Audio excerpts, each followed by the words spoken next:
Okay, so one more time here. When we multiply matrices together, first of all, this is a 2 by 3 matrix. There are 2 rows, there are 3 columns, so it is a 2 by 3 matrix. This is a 3 by 2 matrix. 2 by 3, we're multiplying it by a 3 by 2.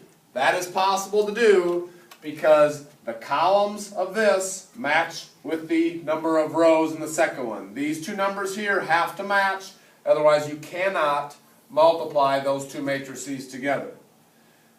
The answer will be a 2 by 2 matrix. You can always tell that by the outermost numbers. Those will always be the dimensions of your answer. So the dimensions of the product. Alright? And the way you get your answers, in the product here is you'll take every element of the first row in this matrix and multiply it by every element in the first column of the second. So you'll take 2 times 4 plus 1 times 6 plus 4 times negative 2. You go across the rows, down the columns. You see me doing this with my fingers pointing at which ones. I still do that if I'm working this out on paper. Alright? As I'm working it out on paper, I'm essentially pointing. I go across the, well, for you guys, across the rows and down the columns, okay? Because that way I'm making sure that I'm following, I'm multiplying each element of the first row and then down the column of the first column in that second matrix, okay?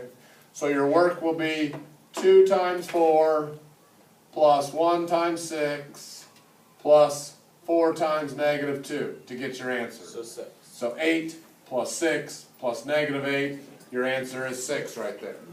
Okay? Again, 2 times 4 plus 1 times 6 plus 4 times negative 2.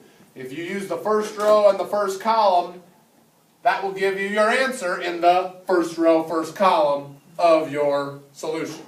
Okay? If you want to get the answer that goes right here, what will you use? First row, second column. Because the answer right here is in the first row, second column of our product. So what will I do to get this answer? 2 times 0. Plus 1 times 4. 1 times 4. plus 3. 4 times negative 3. Okay? 2 times 0 plus 1 times 4 plus 4 times negative 3. So 0 plus 4 plus negative 12 is negative 8. Okay? How will I get the answer that goes down here? Second row, first column. So I'll take negative 3 times 4, 5 times 6, 7 times negative 2. So this times this, this times this, this times this. So negative 3 times 4 plus 5 times 6 plus 7 times negative 2. Negative 12 plus 30 plus negative 14. 4? Anybody? Yes, I'm right? Okay. And then last one. Negative 3 times 0. 5 times 4. 7 times negative 3. 0, 20, negative 21, negative 1. Okay? Questions?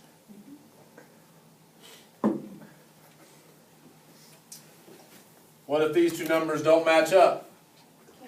Can't multiply them together, so just say not possible. Okay?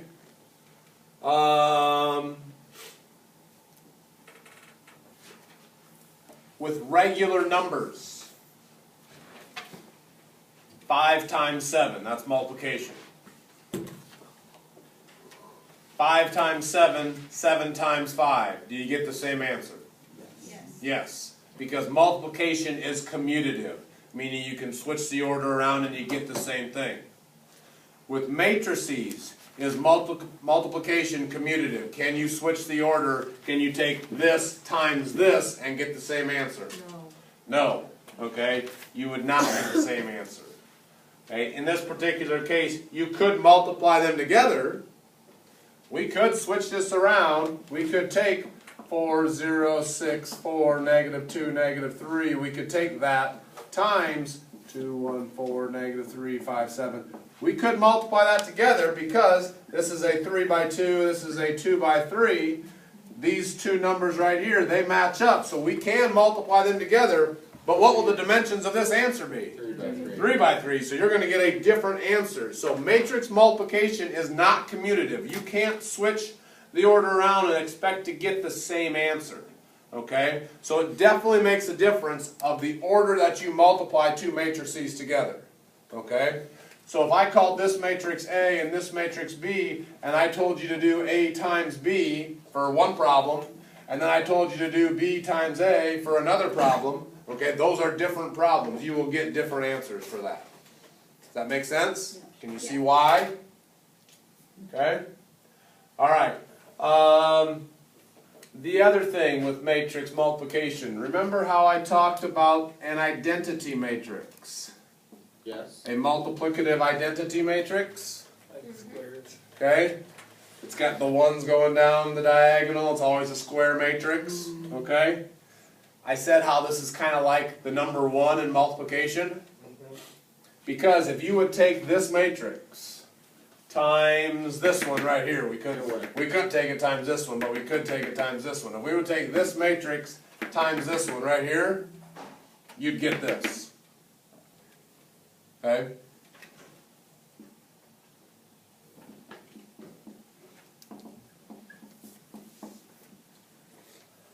If we multiply these two matrices together, we'll get this right here. Because this is like the number 1. 1 times anything is always anything, right? 1 times a number is itself. And I'll show you why it works, okay? Because we go across the rows and down the columns, right? 1 times 2 plus 0 times negative 3 would be 2. 1 times 1 plus 0 times 5 would be 1. 1 times 4 plus 0 times 7 would be 4.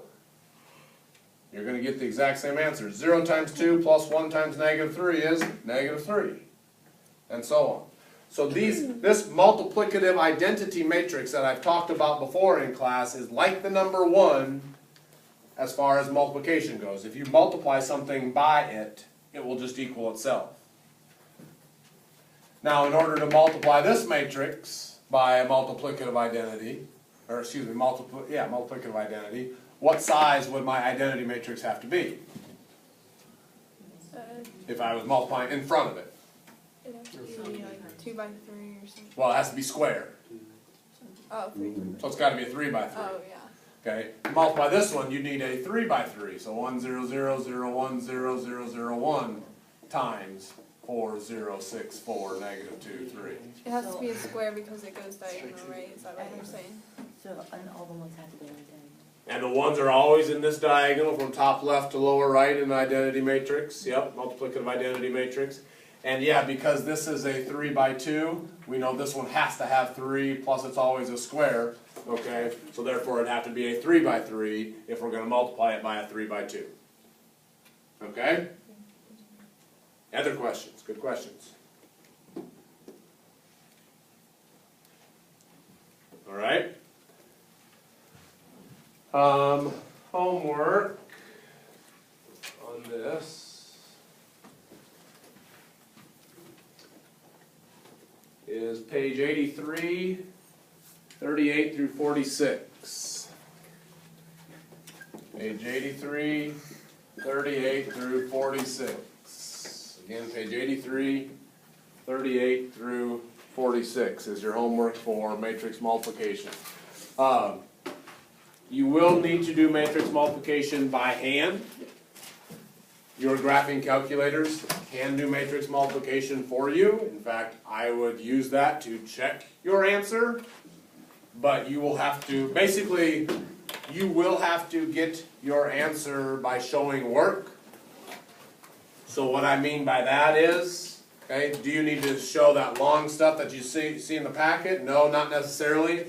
But could you at least, you know, like for this negative 1, could you, this is what I'll want at minimum, 0 plus 20 plus negative 21. Okay, you'll need to show that as far as showing me work, how we get negative 1 for an answer. Okay? You don't even need to write out the product per se. If you want to multiply single digit numbers in your head together, that's fine. Like I did here, how I got 0 plus 20 plus negative 21 instead of actually showing me what you're multiplying together. Either way, that would be the way I would ask that you show your work on these when it comes to matrix multiplication. Questions on that? But there are ways you can do that on your graphing calculator, okay? I'm not, on a graphing calculator, a lot of times, it's right below, it says matrix on one of your keys. This one happens to be on the x to the negative 1 key, right above it says matrix. I don't know if all of them are right above the x to the negative 1 key.